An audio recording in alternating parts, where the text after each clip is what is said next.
போயிருக்காருங்க, தட்டி எடுத்திருக்காருங்க.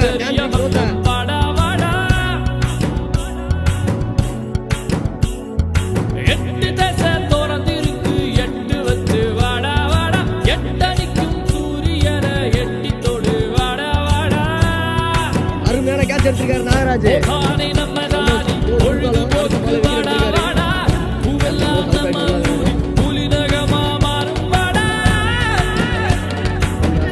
கேட்ச் எடுக்கிறாரான்னு பாக்கணும்.